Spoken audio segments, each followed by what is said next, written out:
Kandidatja për presidente nga LDK-ja, Vjosa Osmani, ka kritikuar ashpër kryeministrin Albin Kurti, duke deklaruar se ai ka përmendur mundësinë që për kampin amerikan në Ferizaj Bond Steel të kërkohet pagesë qeraje.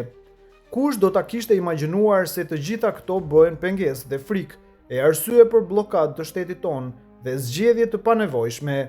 Kush do ta kishte imagjinuar që konsiderohesh pengesë sepse e do Kosovën si shtet ku ushtari i Kosovës mbron paqen krah për krah me ushtarin amerikan e jo se një shtet ku politikanë të caktuar thonë se Bond Steeli duhet t'i qesim e t'i kërkojmë qera, u shpreh Osmani.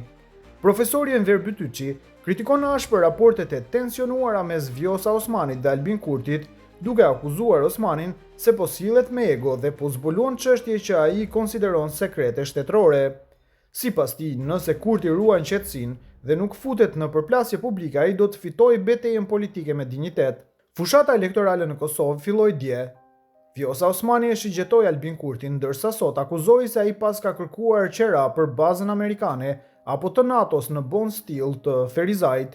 Vjosa dhe Albini kanë shumë gjëra për të thënë kundër njëri tjetrit. Nëse ata do të sillen si fëmijë, atëherë në zemëri më sipër ata do të nxjerrin nga barku gjithçka që ka bardhaku.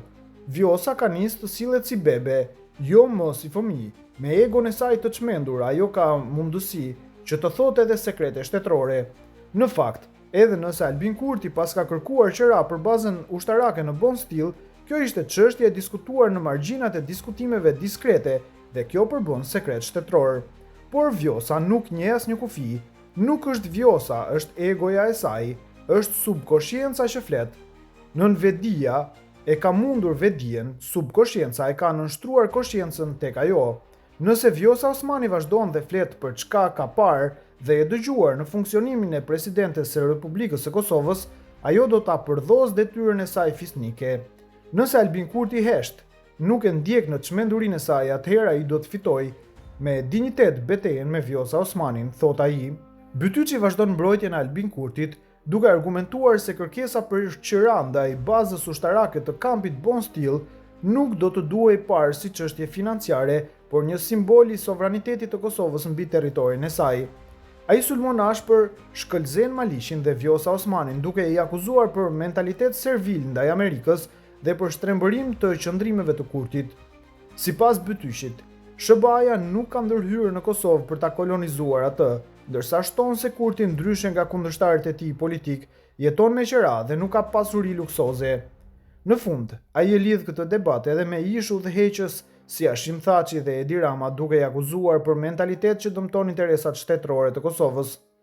Por edhe diçka tjetër, ish militantët e Titos dhe të Stamboliçit, ndoshta më parë edhe të Rankoviçit, si Shkëlzen Malishi, duhet të heshtin. Mos bëjnë sikur janë aq pro-amerikan sa nuk kanë qenë dhe nuk janë. Zeni thoshte se nëse Kurti kërkon qera për Bond Steelin, atëherë Trump do të kërkojë të kthejë shpenzimet e luftës së vitit 1999. Logjik e ndërkryer sipas stilit titist. Pse e them këtë? Ta zëm se Kurti ka kërkuar qera për këtë bazë ushtarake. Jam i sigurt se ai nuk ka përcaktuar ndonjë mas se sa do të ishte kjo qera për t'u paguar. Kjo do të thotë se Albin Kurti ka një vizion të madh për Kosovën. Edhe sikur 1000 euro të ishte qeraja, kjo do të ishte ajo që do të duhej të kërkonte edhe Vjosa Osmani dhe çdo shtetar tjetër në Kosovë, sepse qeraja nuk përbën vetëm vlerën monetare që krijon të ardhura për qeradhënësin, në këtë rast Kosovën. Pagesa e një qeraje ka simbolik se toka e Kosovës i përket Kosovës. Është parim universal ky, dhe nëse Albin Kurti ka vepruar për t'ju përmbajtur këtij parimi, ai duhet të konsiderohet si strateg, si leadership i pakontestueshëm. Amerika nuk ka shpenzuar në luftën e Kosovës për ta kolonizuar atë. Nëse Vjosa dhe avokati i saj, Shkëlzen Malishi, kërkojnë ta bëjnë Kosovën koloni, atëherë është më mirë që qeveria e Kosovës të ndajë nga buxheti i saj e t'i paguajë borxhin miqve amerikan. Megjithatë, jam i sigurt se as Donald Trump dhe asnjë president tjetër amerikan kurrë nuk do ta thoshte atë që thot mendja e ndritur servile e Shkëlzen Malishit dhe atë që po reklamon egoja e Vjosa Osmanit.